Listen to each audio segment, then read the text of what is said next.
You know they're not allowed to hire white people without board permission, yet they can hire Hispanic people and black people as much as they want? Do you know that United Airlines wants to double the amount of Hispanic and black pilots and try to hire less white pilots? You're right. You and I have it different. And currently, the current regime and status quo is making it easier for you. You have privilege. Something I'm just sick and tired of hearing about is this ridiculous concept of white privilege. You know, this idea that because you're white, you're just born in this ivory tower. Everything's just handed to you.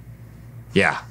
Tell that to the people in Appalachia, where the poverty rate is almost 20% in a lot of the region. White privilege. Yawn. We're so sick of hearing it. But thankfully, we have people like Charlie Kirk to set the record straight on why that is such a hoax and a lie. So we're gonna get right into that and see a great video of Charlie talking about that. But first, guys, please make sure you like our video, comment, share it, and subscribe to the Resist the Mainstream YouTube channel. I'm your host, Darian. Let's get right into it.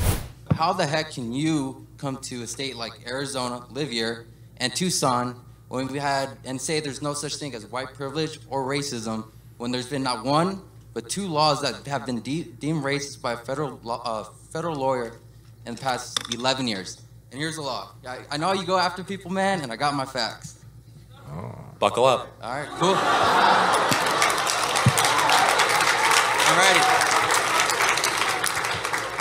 Alrighty. So in 2003, Tucson Unified School District created a program called Mexican American Studies. You know what it is? Sounds pretty self-evident. It's critical race theory we are against. Okay.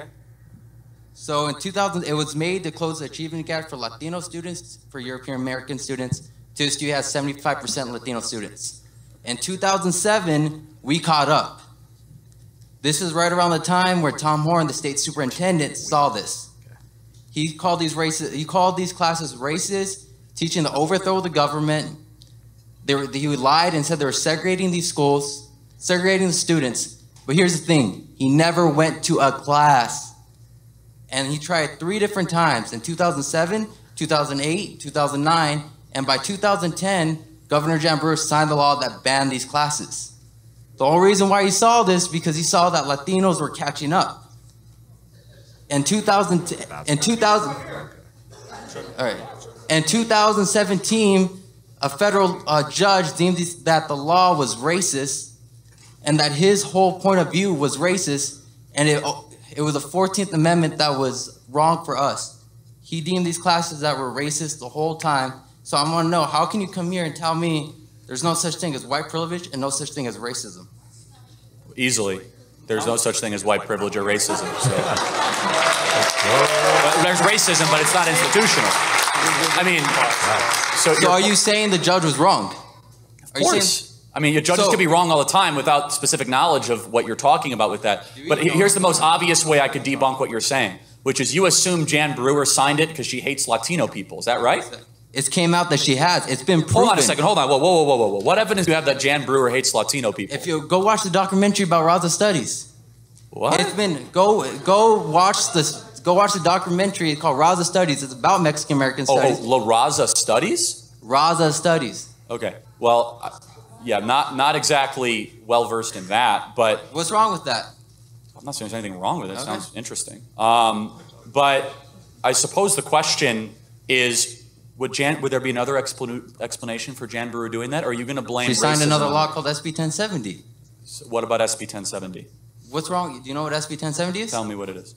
It's basically a law. What's wrong with you? This kid's upset. You can tell.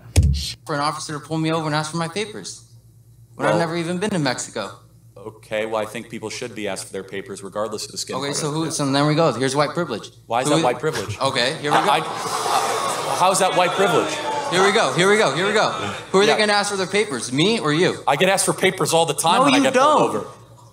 Yeah, I can show you my pile of driver's tickets. Do you get asked to prove that you're a citizen of the United States? Hold on a second. First of all, I get asked for my driver's license all the time when I get pulled over. In fact, every time I get pulled over, I get asked for my driver's license, okay? So, but here's the one thing. Hold on. Do you really think that you're being pulled over just because of the color of your skin? Dude, it's happened many times. Hey, guess what? I get pulled over too. You're never gonna know it because you don't look like me, man. Wait, hold on. You're never gonna have to know my struggles. Wait, I mean, this is the problem. I'm just gonna give you a piece of advice. Honestly, you complimented me and Candace Owens. You're looking at the world as a victim. Okay, you're looking at the world as if there's systemic racism and the evil white man that's trying to crush you. It's a lie. It's a lie that is designed to keep you down. It's a lie that is designed to try and disempower you. And white people get pulled over all the time to be asked for their papers. And if a non-citizen does not have their papers, they should be deported from this country if they do not have their papers. I mean, everything Charlie is saying is obviously right. A quick little tidbit on SB 1070. That was a law passed by Jan Brewer in Arizona. She's a former governor of the state. That law quite literally, all it did was it told officers, regular police officers within the state, that if they suspect somebody's an illegal immigrant during a traffic stop, and there are various reasons you could suspect that. One of them would be the fact that they can't produce a driver's license and don't have one, and also that they don't have a record in the system when the police searches a name, for instance. Those are all reasons that you could be suspected of being an illegal alien. So that law, it's race neutral inherently. It literally is just saying that if you think they're an illegal immigrant, because they've given reasons for you to think that, you can check that, and it empowered officers with the ability to arrest those people. Jan Brewer was sued over this by none other than Barack Obama. Ironically, the reason why Jan Brewer passed this law was because under the Obama administration, they were doing very little, if anything at all, to curb illegal immigration. So in comes former Governor Jan Brewer and other people in Arizona who say, well, we're sick of this. We're going to take matters into our own hands and protect our border since the federal government's not doing it. So essentially, Barack Obama sued Jan Brewer for enforcing the law that his administration was supposed to be enforcing. You think Barry would, Barry, I like to call him Barack Obama because he was such a bummer of a president, but you'd think Barack Obama or Barry, whatever you want to call him, would go to Jan and say, Jan, thank you so much for enforcing the federal immigration law that my inept self refused to do. But no, instead he comes and sues her, and the whole left-wing media tried to spin it and call her racist and all this stuff too, saying she was racist to Hispanics, Obama, etc. A lot of just silly stuff. So anyways, let's keep going. Please go ahead. All right, before you start saying I'm playing that victim thing, I'm never going to call myself a victim, but I'm not blind to the fact that my journey is going to be different than someone that doesn't look like me. You're right. So you know how it's going to be different? It's going to be easier for you. It's because affirmative action laws benefit people of color above white applicants to certain universities.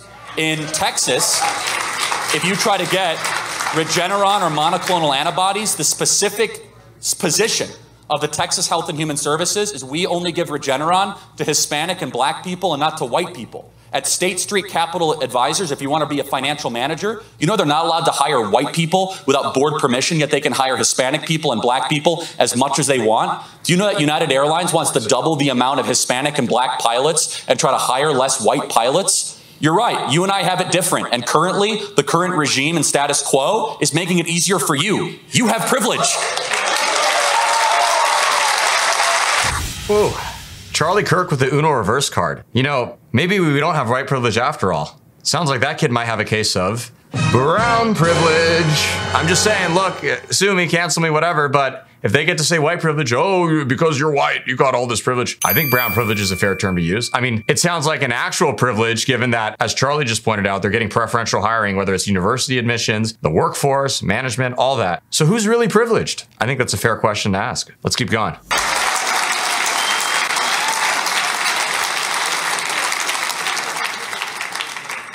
I love how you turn it around after I threw facts at you. You're telling to go backwards like this, but the facts is it's there. The facts is that these laws that you say that were good. I never said they were good. Are they good laws? You're turning it around. I said they very well could have been repealed for other reasons than racism, but I am saying this, that you're saying that it's a more difficult journey. I'm saying the opposite. I'm saying right now in America, you have every opportunity. In fact, it's even more than that. You have preference. As a person of color, it's easier for you to succeed than your white counterpart in this room right now. You are given a hand up. You are given discrimination in your favor right now. That's 100% not true, bro. It's that BS that you be teaching right now. You heard what that kid just said? That's 100% not true, bro. It's that BS you be teaching right now. Only thing he was missing at the end of that was the end of it going, man. Sorry, but that kid has to be an affirmative action hire. I mean, talking like that, yeah, it's. I'm so glad he blessed us with his fantastic and extensive vocabulary. Just a brilliant young man. We're really raising a great generation of people here. Anyways, let's see the rest of it. All right, thank you. Next question, appreciate it. And let me just say this is the final thing. I encourage you to really think deeply and say, thanks for coming. I encourage you to ask this, is like, you say that the journey will be different regardless of skin color. And how about this? For our Latino conservatives here, do you like when you hear stuff like this? He doesn't like, and by the way, I just encourage, and he's darker, so yeah. And so, by the way, can you come up? Can you come up to the line?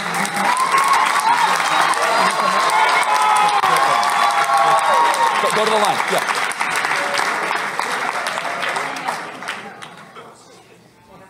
Okay. So, I just want to ask our friend, our volunteer, our turning point. What's your name? Daniel. Daniel Fuentes. Daniel Fuentes.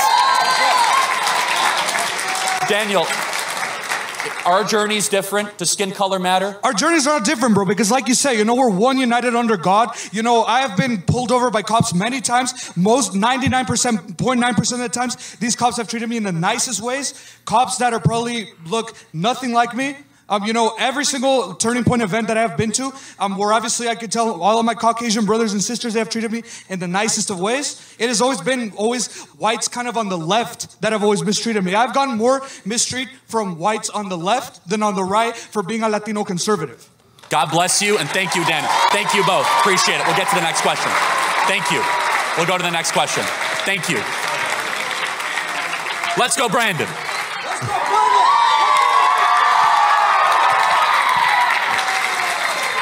Let's go, Brandon. Gotta say, I love that based appearance by that Latino guy. I actually know that guy. Hi, Daniel. What's up, bro?